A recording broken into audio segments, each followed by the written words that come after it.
I don't claim to know what's motivating the media, but my God, their reporting is absolutely reprehensible.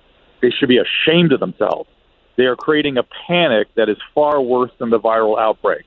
The bottom line, everybody, is listen to Anthony Fauci at the CDC, do what he tells you, and go about your business.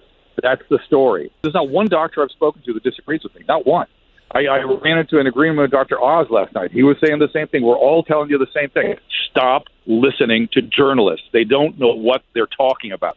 Listen to the CDC, listen to Anthony Fauci, and do not listen to anybody else. This is the job of those people. They are highly trained professionals. They know what they're doing.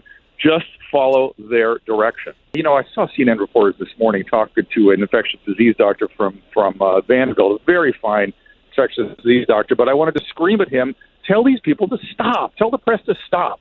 They went, oh, my God, what about the testing? And we don't have testing. And the doctor just simply calmly went, no, we have private and public testing. We're rolling it out. We have it. We have the same as other countries. Oh, but we don't. Shut up. We do. And by the way, you don't test people willy-nilly. The way medical tests are done is you have criteria for the test. Doctors determine that criteria. You apply the test. Testing randomly is called a screening test. That's no longer a diagnostic test. You do diagnostic tests when the index of suspicion of the illness is high. Otherwise, you don't test. If you have an index of suspicion that is moderate, you tell people to stay home. That's it. It's awful that people get sick. I know. I got H1N1. It sucked. I treated people with it. It was awful. And we have another awful virus circulating around now. And by the way, if you combine corona and influenza this year, it's still just a moderate flu season. It's not even a severe flu season. Wow. So all these horror stories about lack of ventilators and hospital beds being full, that is total BS. Total BS.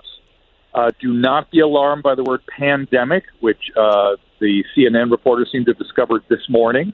Let me translate for you the word pandemic. Pandemic is a technical term that means A, a new virus, B, widespread. Do you think we have that? Yes, we do. Can you name for me the last pandemic? Well, we had one about 10 years ago, the H1N1. And, oh, my God, did the world come to an end then? I actually got H1N1. It was brutal. I don't like the fact that people have to get sick. But we are biological beings, and we have these viral outbreaks, and we're in one now. We don't have treatment.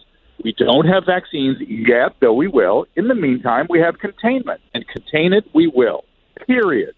Wash your hands, get your flu shot. That should be the story. Wash your hands, get your flu shot.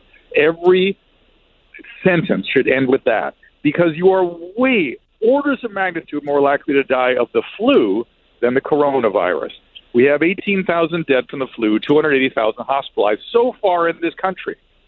We have 26 dead from coronavirus. Which should you be more concerned about? Tell me that. Just do the math. If you are over the age of 70, maybe over the age of 65, particularly if you have any chronic medical conditions, and if you are a smoker over 50, you should be behaving differently than the rest of us. You should be essentially staying home for a while. You shouldn't be going to public events. You should do some social distancing for a couple of weeks until this thing blows over, and that's it. The rest of us, go about your business. I'm traveling all over the country this week, and the planes are full. The airports are full.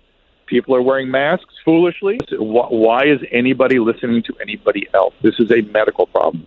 Yeah. Did you hop into the H1N1 epidemic? Were you guys all involved with that? Were you criticizing the CDC and the government during the H1N1 epidemic? That one was worse. Yeah. But where were you guys? We couldn't have done it without you. Oh, wait a minute. It's fine. You don't even remember it.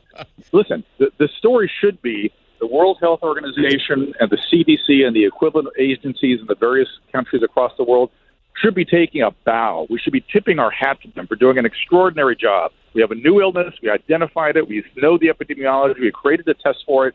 We don't yet have a vaccine and a treatment, but it's underway. In the meantime, we are containing it. They should take a bow. We should be tipping our hat to them. Could things have been done faster?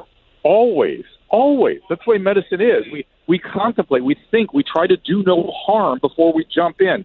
This is like saying the surgeon took too long to do the operation. The surgery worked out great, but I wish he'd been, not spent those last 2 hours thinking about the risk and benefits of that surgery.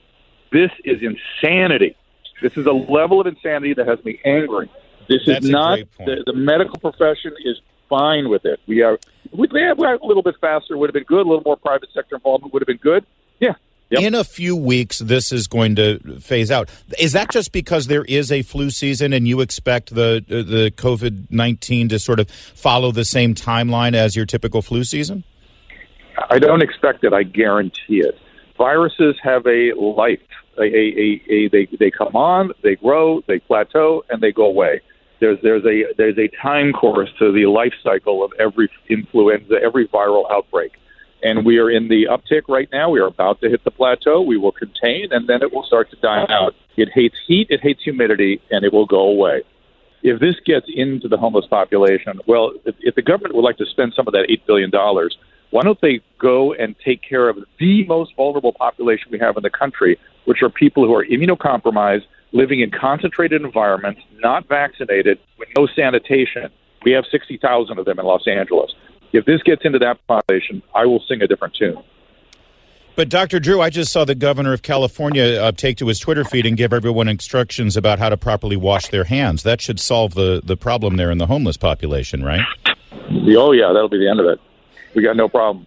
They're washing their hands in the LA River, which with all the excrement and urine and blood that pours off our streets, that should be perfect.